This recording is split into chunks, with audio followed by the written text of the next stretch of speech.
evening, Metal Faithful. It is I, the mandated reporter, and frankly I'm mortified, Mr. Mark Radulich, and this is the Metal Hammer of Doom, your weekly track-by-track review of all the latest and greatest heavy metal albums.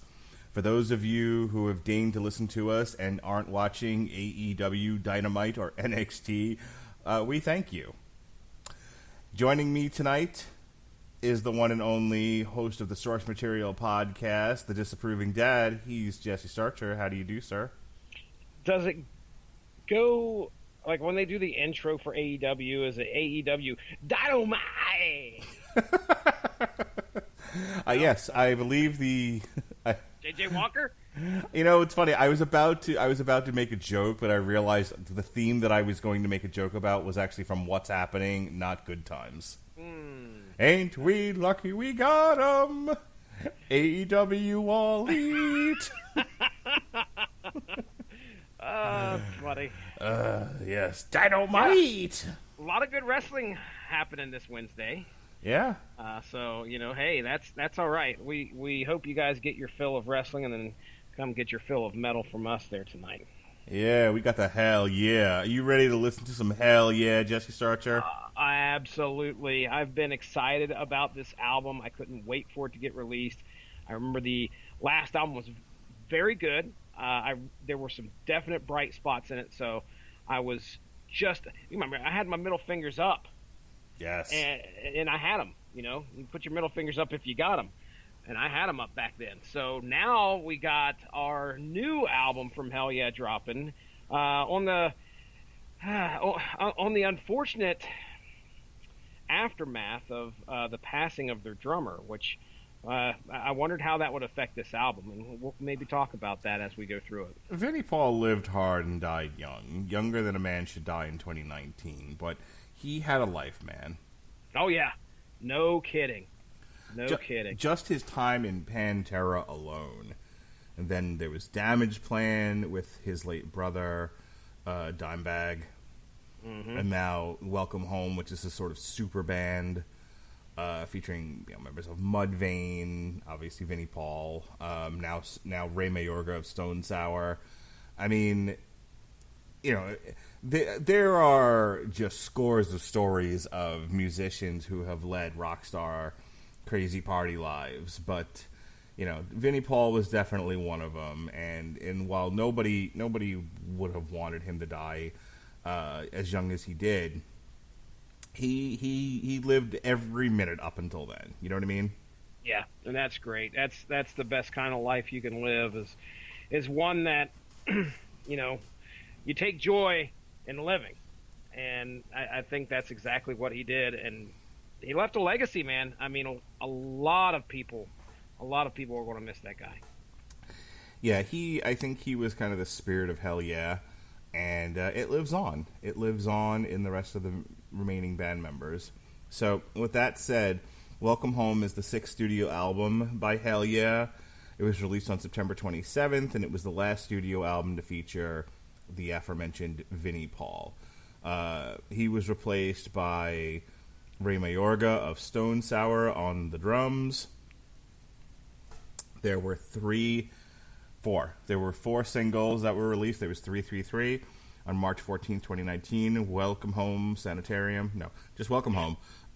May 17th, 2019. Oh my God, Jesse Starcher. That's right, our Metal Hammer of Doom extra video that we covered. Oh my God. June 28th, 2019.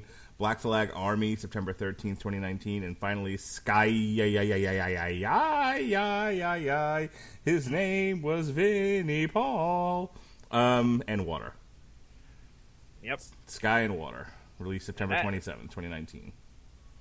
That's right. That's a lot of singles off this album. Yeah, definitely. Wow. All right, so let's get into it. You know, we've tackled Hellyeah on here before. Hellyeah is just one of those drinking, stinking, never thinking, in your face, loud as fuck bands that I enjoy so much. Not every album of theirs has been a winner, though. They're a little on the inconsistent side. Some of their albums are better than others. I mean, nothing tops that debut album. Fucking Hellyeah by Hellyeah. Oh, Dude, I want to share a quick story about how a lady at work was asking me what I was listening to, and I said, I'm listening to Hellyeah. She's like, oh, well, let me punch that into my Pandora and see what I get. I said, okay. So she punches it in, spells it completely wrong. All right, she spelled it hell space and then Y-A, and Hellyeah. It was Y-A, Hellyeah. Hellyeah. Yeah. And she got a bunch of pop songs. I was like, that is not what you're supposed to be getting. That algorithm's fucked. What happened? So anyway, I go over there, fix it up for her, and I don't think she had ever heard Hellyeah before. And I was like, okay, just be ready. This is some pretty heavy stuff. And the first song that Pandora decided to play was Alcohol and Ass. Yeah. That's a great song off the album that you're talking about there, Hellyeah from 2007. And man, yeah, I do remember. I should have revisited that album before we had a chance to get on here tonight. But I remember liking that album a lot back then. I wanted to share this with you real quick. So this morning, right?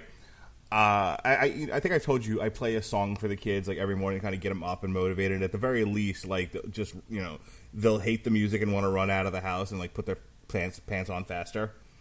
They're a little pokey in the morning. I hear you. So it's usually something spawned by whatever phrase I've chosen to use to get them up. Like it's Hump Day. Oh, excuse me. I play Digital Underground. Humpty Hump. Mm-hmm. Something like that.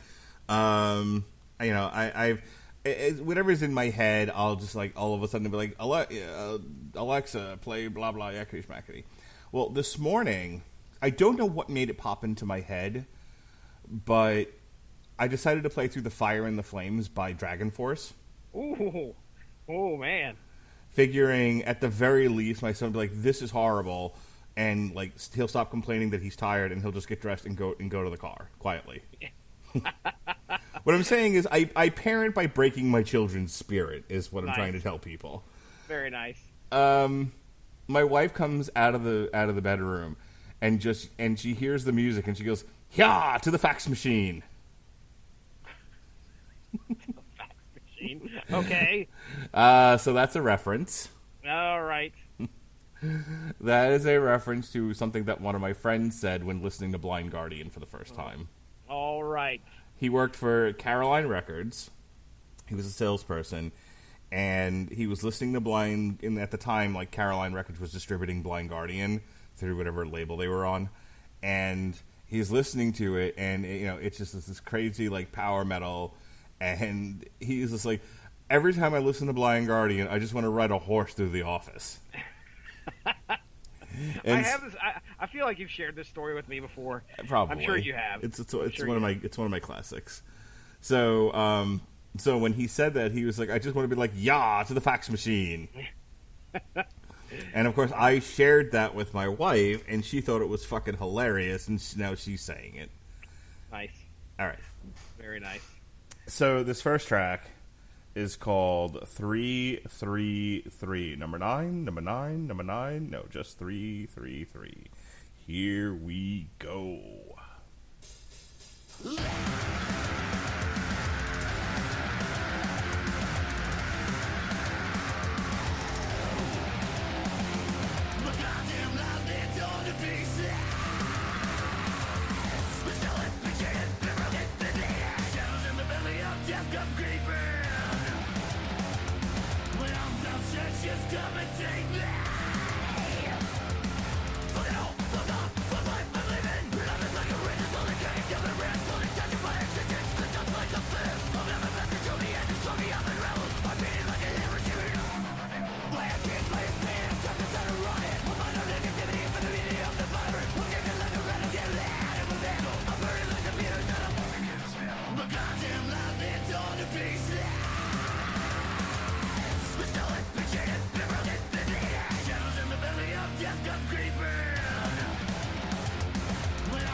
Oh, that was thrash-tastic, Jesse. Oh, man. I was hoping that a song like this would lead off this album. Because I was like, they better fucking hit it right at the beginning, and they did. I really like this track. It's one of it's probably my top three, there. I know we couldn't play it, but towards the end of the song, we get one of my favorite parts of the song, where he starts yelling, "Welcome to the Slamboree! Fuck every motherfucker who ain't you or me." Yeah. It's like, hell yes, sir. Need that on a t-shirt. That's good stuff, man.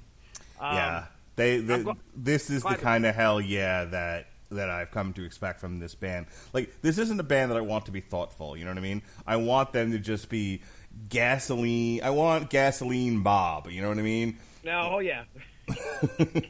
I just want everything to be on fire, and they're screaming, and Nick Gage and Joey Janela are falling out of the sky on their heads through fucking light tubes.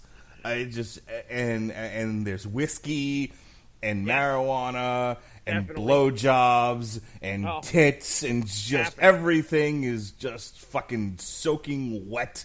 We don't know. Blondes and cowboy hats. Yeah, that's what I want from Hellyeah.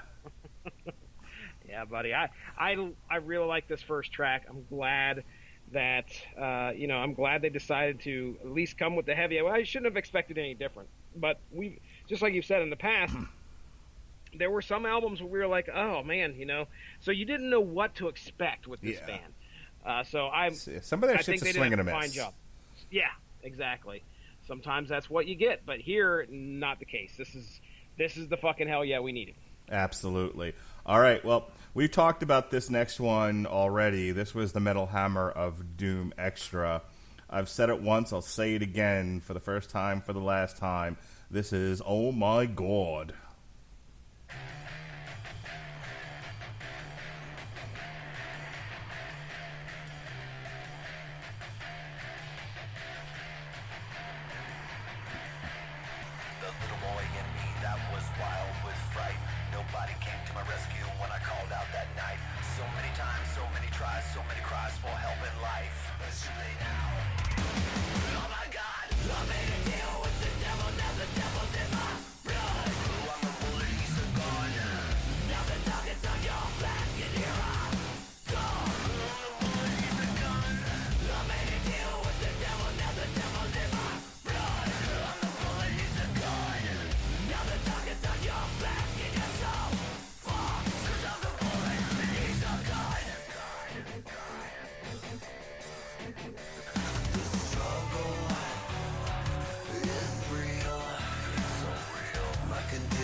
Oh, I'm a bullet. Jesse Starcher's a gun.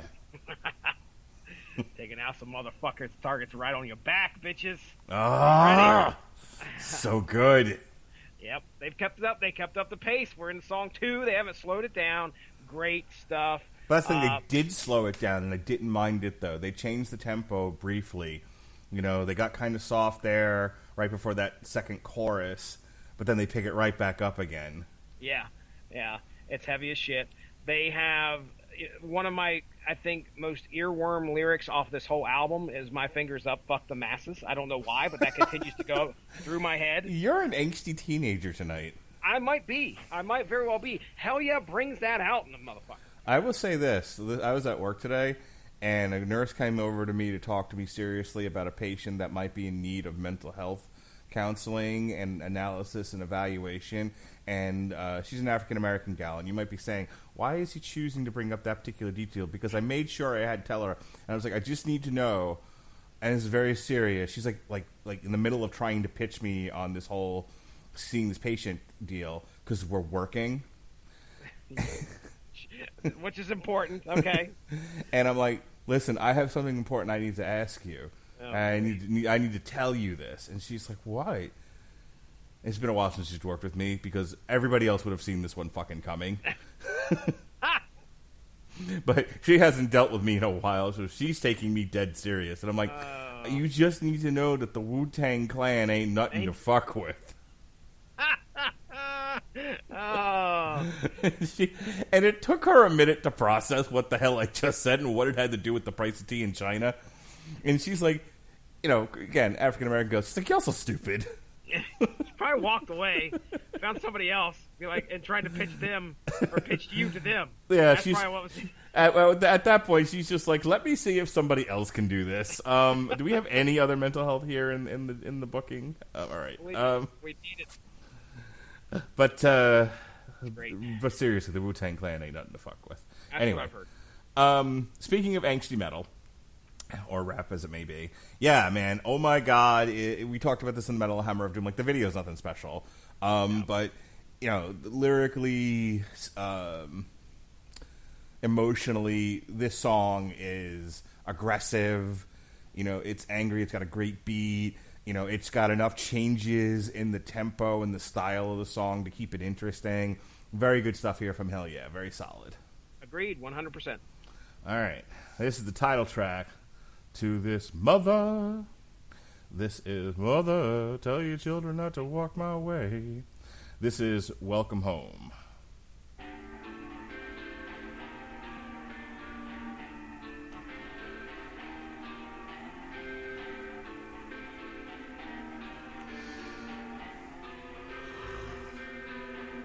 Far off in the distance, the storm's closing in. The pressure collapsing, bright skies become dim. There's sin all around me, give memories new life. Dots that have loosened, still tangled inside. Ominous clouds, no sun in the sky. Is this a metaphor for my tragic demise? The colors are gray on my canvas of life. The picture's complete, but the pages won't dry. The smell of rain in the sky. The tears are gone, the well is dry. Why is my feeling of love's like a welcome home? All the lights face the dark. All that's good is torn apart. Why is this feeling of love's like a welcome home? So welcome home. Welcome home. Mm-hmm. Chad Gray, his vocals are interesting. Sometimes, let's try a lot of the time. A lot of time he's screaming at you. But he can take it down and sing every once in a while. And I think that's best represented so far on the album in track 3 with Welcome Home. And while this isn't one of my favorite songs off of here, it's still a good one. I have a hard time picking bad songs off this album, so I guess if there's going to be something that's in like the bottom third of this album, I might put Welcome Home down there. Yeah. Welcome Home was as we said before, was the second single released off of this, and I think this was the one that was, for whatever value radio play has these days, and I don't know who the fuck listens to radio anymore, dude. I mean, but even like for those people that listen to like Sirius XM, okay, that has to still have listeners because it's still out there. They at this point you're either selling and you're making money or you're closing up shop. Like what else would be keeping Sirius XM afloat? I would have to assume people are listening to Liquid Metal, which is their one metal station. Maybe Hellyeah also fits into like Ozzy's Boneyard and Octane. Octane also tends to play a little bit more punk, but I would say Hellyeah is one of those bands that that definitely fits into like that hard rock, edgier metal. Like it kind of skirts the line between the two as far as what they play on those stations. I mean, like, genre-wise, not as much, but like Ozzy's Boneyard tends to kind of oscillate between some mainstream metal and hard rock, and then like Octane again tends to oscillate between like punk and hardcore and mainstream metal again. And then Liquid Metal plays everything from like Mongolian fucking metal to Judas Priest. Okay. So, Mongolian metal, it's a thing. Look it up. I believe you. So, I feel like, for what it's worth, whether it's terrestrial radio or Sirius XM, Welcome Home was like for all the people who can't take the thrashier stuff, here's our fucking... Mainstream. Here's our mainstream single. Here's the single for the broads. Okay. All right. But unlike Volbeat, here's the single for the broads. Oh, no.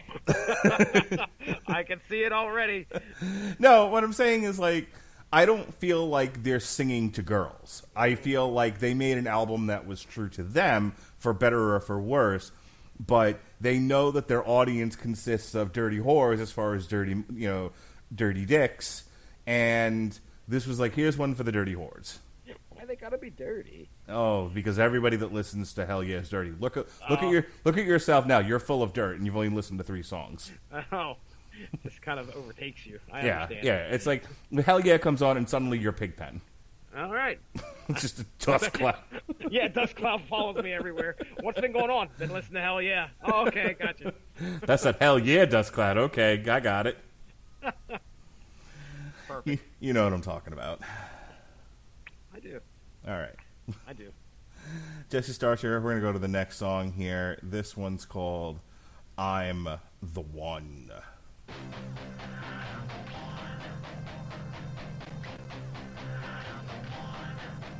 Just a stumbling I fall, with bloody hands and knees I grow. When there's no one left to fault, I'm the one. Still searching for a smile, been tormented my whole life. I'm condemned until I die. Till I'm done. If you just wanted lies to achieve, if you wanted destroy and defeat, if you need a public enemy, I'm the one, I'm the one, I'm the one, I'm the one.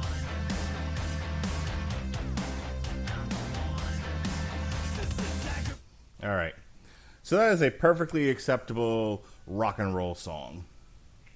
I'll give you that. I can tell you that I've listened to this album probably on the order of, like, I don't know, 6 times, 6 or 7 times in the past week. I didn't find a track that I wanted to skip. So, that says a lot for an album. This was, as long as I wasn't looking for balls out, shredding guitar or something like that, this is, like you said, perfectly acceptable. I knew what I was going to get with Hellyeah. I knew I was going to get a mix of some very heavy stuff, and then I was also going to get a mix of probably some more hard rock. I feel that this, again, falls in that vein of hard rock, and I didn't hate it. I still think that I'm the One was decent enough to listen to and let play. Yep. Yeah, this was... I wouldn't necessarily say it's like a mainstream kind of song, but it's one of those songs that I think is needed in an album to keep something like this from becoming samey. So while it's not like the best song, it's certainly not my favorite. It's not intolerable, and it breaks up the monotony. Agreed. All right, this next one, however, kicks fucking ass.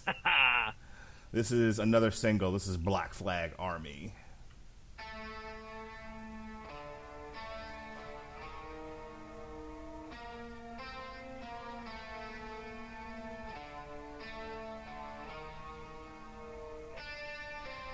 We spend our lives left out in the rain as you stand dry behind the window pane.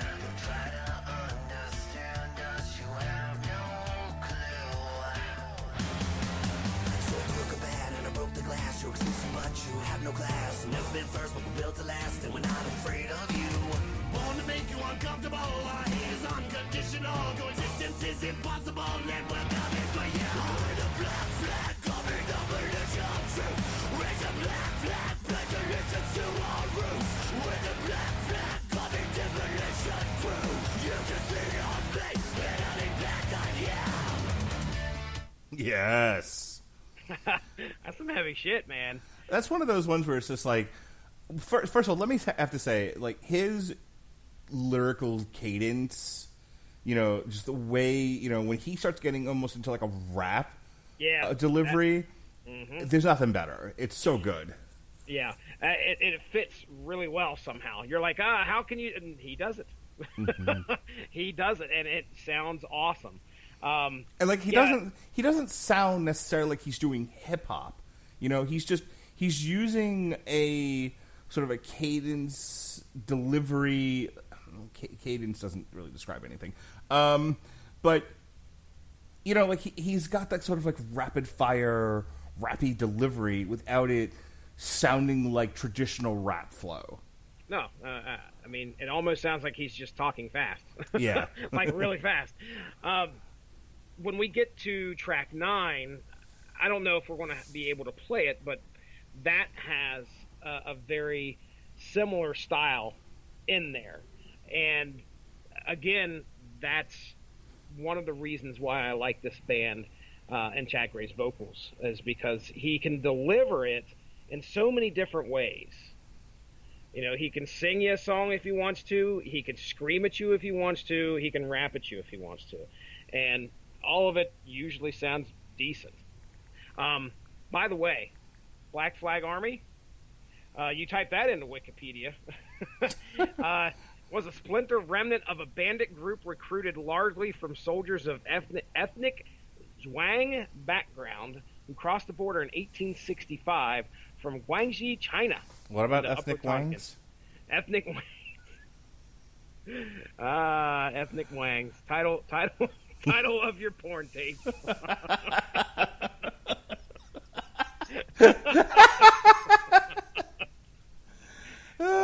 We are very juvenile. Well, I don't mind, sir. Do not mind at all.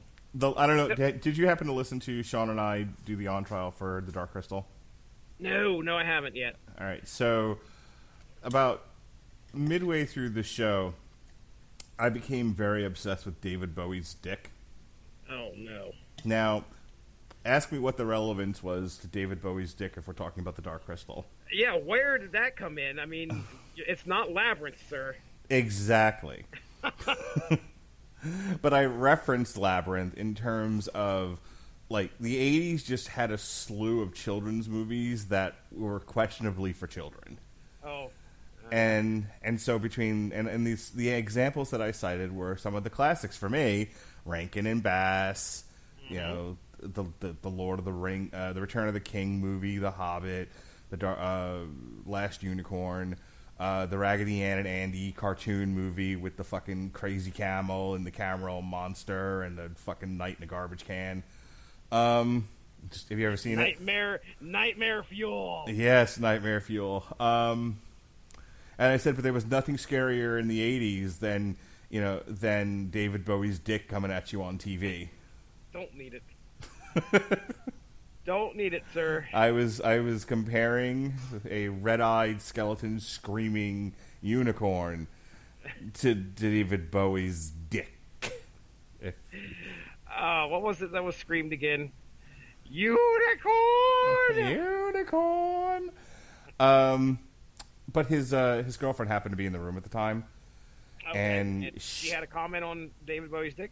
Yeah, well, she had a comment on us commenting on David Bowie's dick, which was, we're a bunch of 13-year-olds. Oh, well, I'm glad she caught on. Yeah. Put it on. Welcome to the show. Welcome home, Jet Bear. Lady Jet Bear, whatever the fuck he calls her. Welcome to the show. Put it on a t-shirt, Mindy. We're a bunch of 13-year-olds. Welcome to the show. Ethnic Wangs. That's a whole other t-shirt. All right. Ask me about my ethnic wang. All right. When we come back, I want to hear what the Angry Metal Guy thinks and whatever other reviews you think are pertinent to the conversation. In the meantime, we are at Wick's End.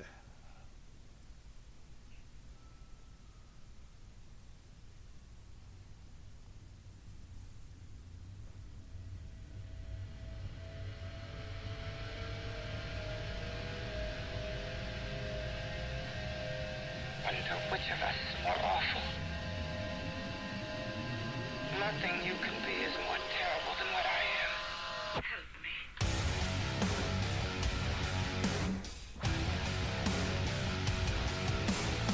I'm gonna get a spade.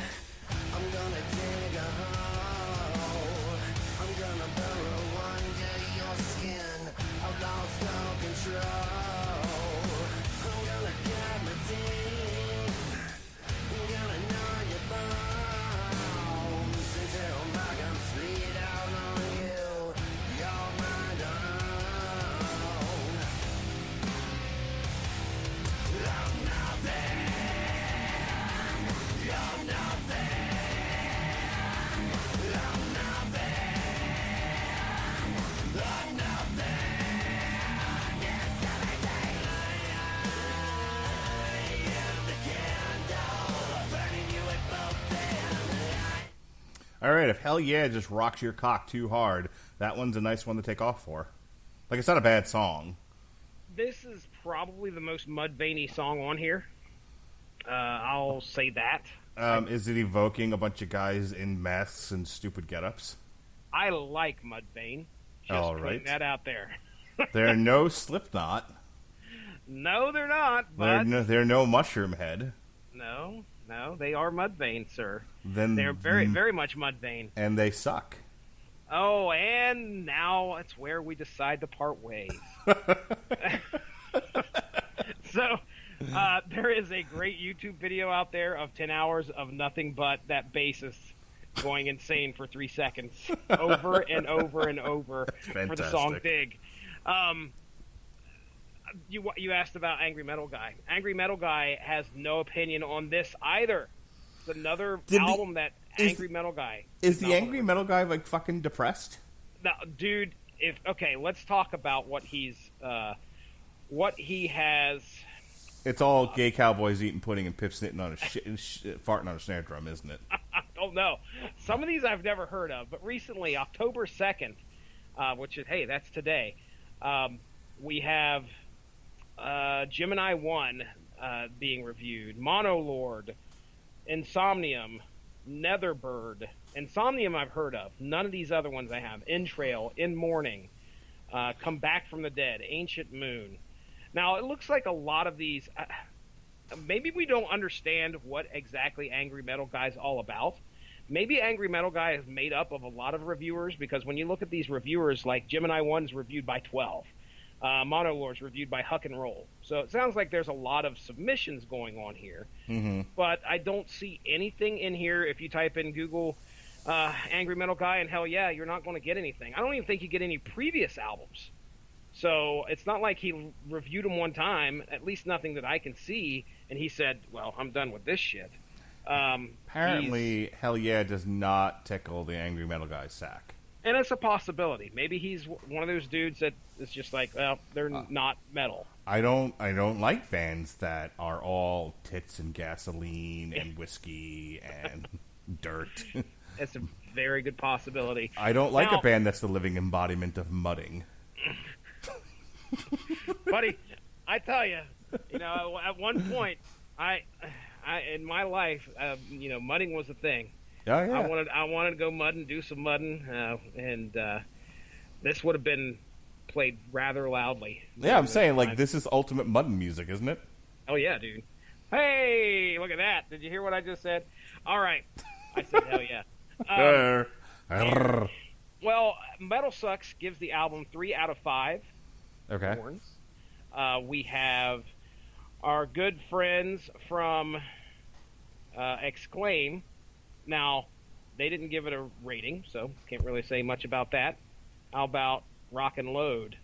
They gave it a 9. Wow. Woo! Yeah, big time. 9. And the reader rating is a 10. So after one vote. Ooh, okay. So over here on Sputnik Music, which I believe that's an aggregate site, isn't it? Like where they, or maybe they get it from just anybody who wants to review it. This one is a review by Simon, who gave it a 2.8, and I would say that I disagree with that. If we'll give our final thoughts here at the end, but I'm more impressed with this than some of the other stuff that they have in their catalog. Then we have, what is this? Ghost Cult Mag gives it a 7 out of 10. We talked about the passing of Vinnie Paul, and he did get to lay down the drum tracks for 9 of these songs. So you'll notice that there's 11 tracks, one of which being the last one is, basically Vinnie Paul saying a few words. But Sky and Water, we'll talk about that one, but that is a tribute to him. So he was obviously gone at that point. There's a lot of people who think that this album is one of the better albums that Hellyeah has brought to the table. Oh, for sure. And, absolutely. I mean, we've already said that, but there's plenty of reviews out there that believe the same thing. Mm-hmm. So, that's kind of like the overall consensus, in my opinion. I haven't really seen too many say anything bad about it. No one really has said it's gotten samey, so that kind of supports what we've been saying. So, yeah, I mean, I think reviews across the board are fairly positive. All right, let's move on to our next track here. This is Perfect.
Hellyeah has this great ability on this album to make you think oh, it's not a Rocky song. It's and then they kick the shit out of you. Yeah. Yep.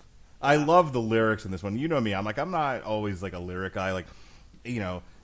Fucked like an anchor. I've wasted too much time fucking you. Okay, sure, those are great, but those speak to me on a level that nothing else does.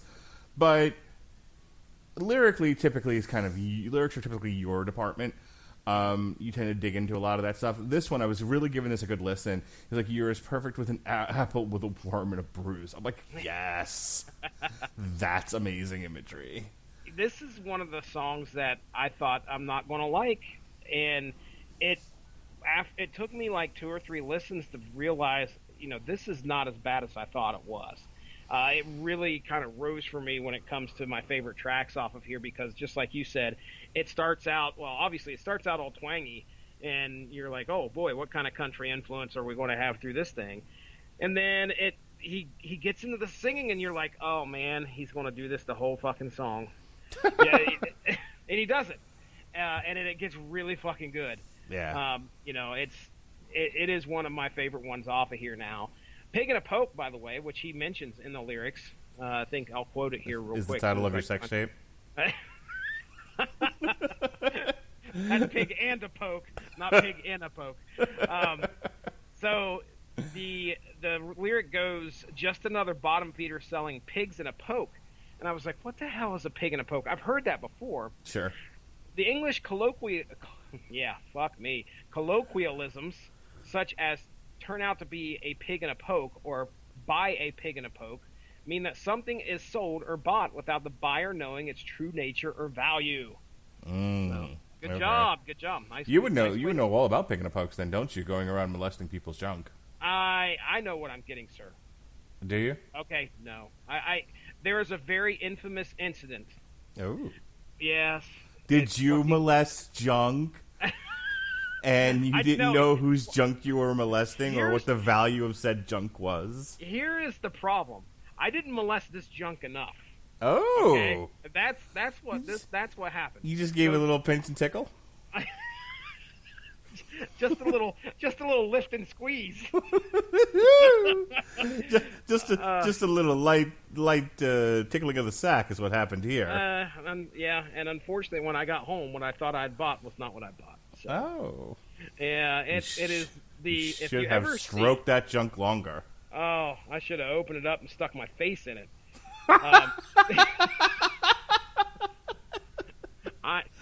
If you ever see some comment about a rice cooker on my Facebook page, that is the specific incident that I am referring to. So okay. I thought I was getting a rice cooker, and let's just say I did not. What'd you get? Well, I looked at the box. The box says rice cooker. It has a big rice cooker on the front of it. Hooray, right. hurrah, I'm going to get a rice cooker. There's like a Chinese guy in a hat, right? What's in the box? Not just, a fucking rice just going to cooker. no-sell my racist joke, huh? I have to. Okay. So yeah, he's in there. He's like cooking up. You know, I was content for the box just to have a Chinese guy on it. I like that you took the extra mile and it was like, no, there's a little Chinese Chinaman in the box. He's actually in there cooking rice as we speak. No, what happened was when I got home. What happened was The little Chinaman was dead. Yeah, motherfuckers. I paid for a Chinaman. Called the auction company. I was furious. It ended up being a 70s crock pot. Like, I'm talking like the yellow beige, nasty. Oh, jeez. Did it come with a collection of fucking like hippies? I've never. Yep, that's exactly what it was. I've never been more disappointed. I mean, somebody reboxed this in this fucking box, and or for some stupid dumbass like me to pay. Of course, I only paid probably like $5 for it, if that. But regardless, it was upsetting. So there you go. I got a pig and a poke at an auction one time. And that was... So you totally said crock pot, but I immediately went to, oh gosh, what is that where you like you skewer things and like you cook them? A shish kebab? No. A rotisserie? No. You skewer things and you cook them. Yeah, like fondue. Oh, gotcha. Okay. Yeah, I totally thought, like, you said crock pot, and I immediately went to fondue pot, hence the hippie joke. Ah, that's where the hippie joke comes in. Yeah. Well, I don't know. I'm sure plenty of hippies back in the 70s used crock pots, too. I don't know, man. I don't know, dude. I don't know. It's totally heavy, dude. Oh, damn it. If you're listening to this review, and you're like, I like when they talk about music, but when they go off the beaten track and get like silly stupid, it drives me up the wall. Please at me on Twitter and tell how much you hate us. We're doing this for the people that love our off the beaten path shit. Okay, they just come in for a sprinkling of metal and get to hear our personal stories on the side. That's the audience that we're driving for. Our mildly racist humor. Shut the box! I'm making more rice. Why is even a good Chinese? I was gonna say, why is he fucking Irish, dude? He was an Irish Chinaman. It was the craziest damn thing. Oh my goodness! Could you imagine he would be like the fucking between the Irish genes and the Chinese genes? He'd be 2 feet tall. Drunk as shit. I cooked the rice in the beer because I'm Irish and Chinese. Get it? I get it. All right. Oh, next track, please. We are retarded. This is Bury You.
All right, that was solid. I don't really have a whole lot to say about it. This was probably one of my least favorite off of here. I don't know if it's just because it's track 8, and if they would have set it up there at track 2, it would have been a little bit more, I don't know, unexpected. But it just kind of, it was more meh for me. Like I said, probably one of the least favorite off of here. Not that I hate it, but I think when you get to this part of the album, like for me, like I listened to it while I was driving, and I think after a Wick's end, the rest of the album just kind of became background noise for me. Well, that song I could see. Okay. This next one, however, should never have been background noise ever. This is the next one we're getting into is the best one off this album. All right. Well, let's not wait any longer. Let's hear a song about a boy.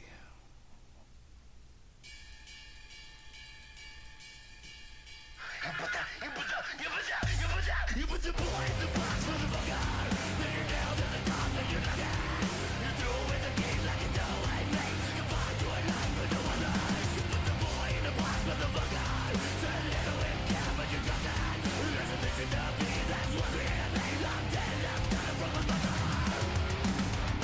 Beat him until it bleeds, beat him until it bleeds, beat him until his bones break. Never give him one more. Get him out of the way, get him out of my side, get him out of my line, just beat him in the junk door. Playing upon his mind, just a matter of time. If there's any mess, that's how we're gonna do it. Keep him locked up, keep him fucked up. Gonna bet the damn sure I'll never get through it. You put the boy in the box, motherfucker. Then you're down to the top and you're not out. You throw away the game like a dough-eyed mate. Goodbye to a life with no others. You put the boy in the box, motherfucker. Said a little in cap, but you got that. There's a mission to be, that's what we have made. I'm dead, I'm done from a mother. Okay, so Bury You was background noise. That was fucking amazing. This is I actually remember that from earlier today. Go ahead. Oh, dude, you put the boy in the box, motherfucker. This is the fucking. I swear, the subject matter has nothing to do with the other, but it could be the fucking sequel to Be Undeniable from Undeniable. You remember that was the one with the middle fingers in the air. I loved Be Undeniable off of that last album, and this one, when I remember this one hitting, and I had the chance to actually really give it a good listen, I was like, this is the fucking song for me off this album. I really, really like this one. It's just heavy as shit. It's in your face, and you know, if you can't go around screaming, you put the boy in the box, motherfucker. I don't know, I don't know what the problem is. This is the fucking jam. Yeah, that is the jam. That's heavy as shit. That's aggressive. That's Hellyeah. Hell yeah, buddy. Hell yeah. All right, this is the last one. See, like we're enjoying an album when I don't like, all right, fuck it, we're meddling these last 12 songs. I can't take it any longer. No, we got all the way through this. This is the last one. This is the last single. This is Sky and Water.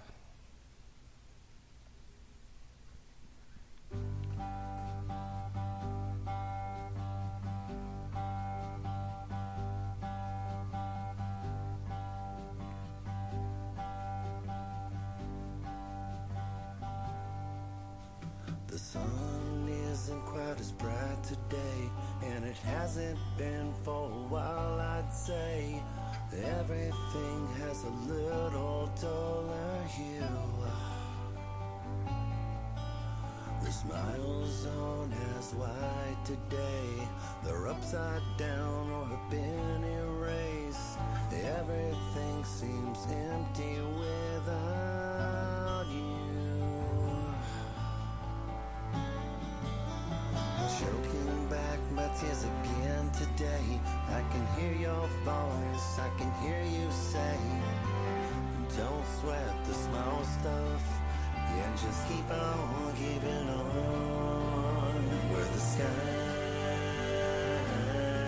meets the water, I see you. Where the sky meets the water, where the sky meets the water. All right. Well, with that, I'm gonna give this album a solid A. I really don't have any problems with it. It was fairly heavy all the way through. That last one is a tribute to Vinnie Paul. It's allowed to be, maudlin and sappy. It's fine. Yeah. I'm not gonna knock him for it. Just overall, a good solid outing by Hellyeah. I think this is a marked improvement over Undeniable. It's definitely an improvement over, oh gosh, what album was that? I've got it right here. Blood for Blood. Ugh, Blood for Blood was horrible. I was not impressed either. I think I can't even remember one song where I was like, okay, maybe it was Demons in the Dirt. I think that was maybe one of the songs off there I liked, but the rest of it was just not good. I was not impressed. Yeah. Undeniable had a lot of good songs. I remember that being a really front-heavy album, and then we had a bunch of songs in the middle. I was like Love Falls was not one of my favorite. I don't think Blood Plague was. But then we get to Start a Riot, and I was like, oh, okay, here we go. So they always have that last track that kicks you in the ass. Or near the end of the album, they kick you in the ass, which they did again this album with Boy. And I agree. I mean, as much as I liked Undeniable, I think that this album has a lot more going for it. Agreed. Absolutely agreed. I was just kind of looking through some of the previous Hellyeah albums. Like Stampede, the first one was really good. Stampede was good. I don't think I gave Band of Brothers a listen. I think I need to. I think for a while there, for whatever the reasons were, I kind of tuned out of Hellyeah, and then I tuned back in once I had the ability to listen to them with a little bit more regularity. And then the first time I get a chance to hear him again is fucking Blood for Blood, which was Did you guys cover that on here? Maybe. I can't remember. I swear that we covered. Well, maybe not. I know this was before my days. That was 2014 when it came out. So I don't know. And then Undeniable wasn't. It was definitely better than Blood for Blood, but it wasn't. It wasn't as good as this one. This one, I know we covered Undeniable because I remember talking about it. I don't care anymore. My son used to say that. He's 3 years old. He's like, I just don't care anymore. I'm like, easy. I don't. Then you start singing the song. Yeah, totally. I don't care anymore. Daddy, shut up. Fucking hates when I sing. Tell him to get used to it. He's just going to have to deal with it. Yep, till I'm dead. I had to. Fucking last 4 years. It's true. Singing all throughout your podcast. I'd like to have a serious conversation about the comics. He'd like to have a serious conversation. It'd be some song that'd be referenced. I don't know how, but it gets worked in there some fucking how. That's how my brain works, buddy. I know it, buddy. It's just something I've come to accept. Next week, here in the Metal Hammer of Doom, Steel Panther, Heavy Metal Rules, baby dolls. Oh my god. Oh, you man. fucking know. Oh, if you're like, I like the show, but he's a little juvenile, you ain't seen shit yet. Yeah, well, just because Steel Panther is dropping the album automatically rockets it to number one on the list, probably. Yeah, it was number one before I heard it. That's great. The only thing that's gonna surpass Steel Panther is if Body Count drops an album before the end of the year. Get on it, Ice-T. Make it happen. What does that say about me? That, like, as far as I'm concerned, the two best bands in the world are Steel Panther and Body Count. A lot. Nothing good. After that, we got Baby Metal, Metal Galaxy, Lacuna Coil, Black Aria, and then we end off the month of October, really, really scary month of October, with Mayhem Demon. Ooh, scary. And then Jesse and I will also be doing a TV party for Lords of Chaos, the movie about the band Mayhem. Yeah, I'm always ready to learn a little bit about some metal bands, so that'll be a fun one. Yep.